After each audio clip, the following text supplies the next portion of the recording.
ఇదంతా ఆయన తెలుసుకోబోతున్నాడు. ఇక్కడ మనం ఇద్దరి మధ్యలో ఉన్నాం. నేను మొన్న కూడా మీకు చెప్పాను. ఇద్దరు ఎవరంటే, ఒకళ్ళేమో ఆత్మ విషయంలో సంపూర్ణ సిద్ధిని నమ్మనోళ్ళు, ఇంకొకళ్ళేమో మనస్సాక్షికి సంపూర్ణ సిద్ధి కలిగిపోయింది అని నమ్మేవాళ్ళు. వీళ్ళిద్దరికి మధ్యలో ఉన్నాం మనం. వీళ్ళేమో పాపం చేస్తే పాపులం అయిపోతామని చెప్తారు. వీళ్ళేమో నీతిమంతులు కనుక నువ్వు పాపం చేసినా నువ్వు నీతిమంతులు అని చెప్తారు. మీరు ఎవరిలో చేరొద్దని చెప్పాడు? ముఖ్యంగా వీరిలో చేరొద్దు అన్నాడు. ఎందుకంటే అసలు వీళ్ళు మన క్వాలిఫికేషన్ కూడా రాలే. వీళ్ళు ఎవరు?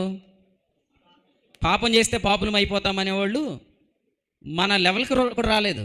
కానీ మన లెవెల్కి ఎవరు వచ్చారు? ఆత్మ విషయంలో మనకు తీర్పు జరిగిపోయింది, మనం నీతిమంతులు అనేవాళ్ళు వచ్చారు. కాబట్టి ఇప్పుడు మనం వీళ్ళతో కలిసేదానికి అవకాశం ఉంది. ఇప్పుడు చాలామంది గ్రేస్ అని ఉండగానే ఏమవుతారు? అక్కడ కూర్చుంటారు, అంతే కదా. గ్రేస్ అనగానే వింటారు. అయితే గ్రేస్ అనే దానిలో సూడో గ్రేస్ ఉంది. గ్రేస్ అనే దానిలో సూడో గ్రేస్ అంటే ఏంటంటే ఇది వాస్తవమైన కృప కాదు. అందుకని పేతురు దీనికి ఒక పదం చెప్తాడు. ఏమనంటే ఇదే సత్యమైన కృప అంటాడు. ఏమంటాడు? అది కూడా సత్యకృప మినిస్ట్రీస్ అని పెట్టేసుకున్నారు చాలామంది. ఇప్పుడు అక్కడ ఆయన ఎందుకు చెప్పాడు? ఆ ఉద్దేశం వదిలేసి పేర్లు పెట్టేసుకున్నారు. సత్యమైన కృప అన్నాడంటే అర్థం ఏంటి? కృప పేరిట దుర్బోధ కూడా, మోసం కూడా ఉందే. ఈ కృప పేరిట మోసం ఏంటంటే ఈ నిరీక్షణ పెట్టుకుని వారు ఉన్నారు. ఈ నిరీక్షణ ఏంటంటే యేసు ప్రభు వచ్చినప్పుడు ఆయన ఉన్నట్లుగానే మనం ఆయనను చూస్తాము అనే నిరీక్షణ పెట్టుకునే వాళ్ళు ఉన్నారు. లేరా కృపానిధి గారు? వారిలో ఏం చేయొద్దన్నాడు? చేరకుండా ఉండటం ఏమన్నాడు? తన్ను తాను పవిత్రపరచుకోవడం. మీరు నిజంగా ఎక్స్పీరియన్స్ చేస్తున్నారా? యవనేచ్చల నుండి దూరంగా పారిపోవటం, శరీరేచ్చలను జయించడం మీరు ఎక్స్పీరియన్స్ చేస్తున్నారా?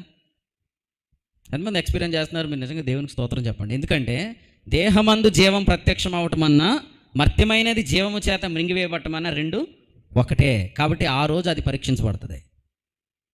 అందుచేత మనమందరం కూడా ఈ విషయాన్ని నమ్మినట్లయితే ఇప్పుడు మనకి ఇంకొక లెవెల్కి ప్రభు మనం తీసుకొని వెళ్తాడు. ఆ లెవెల్ ఏంటంటే చూడండి ఒకసారి. ఇప్పుడు 3 చదువుకుందాం. ఇక్కడ ప్రకటన గ్రంథానికి వద్దాం రండి. ప్రకటన గ్రంథం 2వ అధ్యాయం. ప్రకటన గ్రంథం 2వ అధ్యాయంలో మీరు ఒకసారి 26, 27 వచనాలు చదువుతారా? 26, 27 వచనాలు ఏముందండి? తమ్ముడు 28 ఫస్ట్ చదవండి. వేకువ చుక్క అన్నాడు కదా, అతనికి వేకువ చుక్కను ఇచ్చేదను. సో వేకువ చుక్క దగ్గర ఏం రాస్తారు మీరు? ఆత్మ అని రాయండి, లేదా హృదయం అని రాయండి. నెక్స్ట్ ఇనుప దండం అనే దగ్గర ఏం రాస్తారు? దేహము అని రాయండి. కుమ్మరివాని పాత్రలు అంటే ఏం రాస్తారు? శరీరం అని రాయండి. సో ఇప్పుడు ఈ మూడింటిని క్లాసిఫై చేయగలిగితే మీకు మెసేజ్ అర్థమైపోయినట్టే. మూడింటికి క్లాసిఫికేషన్ అర్థమైందా? విభజన. ఒకటి వేకువ చుక్క అంటే ఏంటి? మన ఆత్మ లేదా హృదయం. ఇనుప దండం అంటే మన దేహం. కుమ్మరివాని పాత్ర అంటే మన శరీరం. పాత్రలు ఏమవ్వాలా? పగలాలా అంటే శరీరం నిరర్థకం అవ్వాలా? మర్త్యమైనది మృంగివేయబడాలా? ఇక్కడ కుమ్మరివాని పాత్ర అంటే మర్త్యమైనది, కుమ్మరివాని పాత్ర అంటే శరీరం. అదేమవ్వాలా? నిరర్థకం అవ్వాలన్నాడు రోమా 6:6లో. నశించాలన్నాడు కొరింథీ 1:5లో. మృంగివేయబడాలన్నాడు చెప్పండి కొరింథీ 2:5లో. నేను మీకోసం రెఫరెన్స్ చెప్పట్లేదు, ఎక్కువ రెఫరెన్స్ చెప్పాలని కూడా కాదు.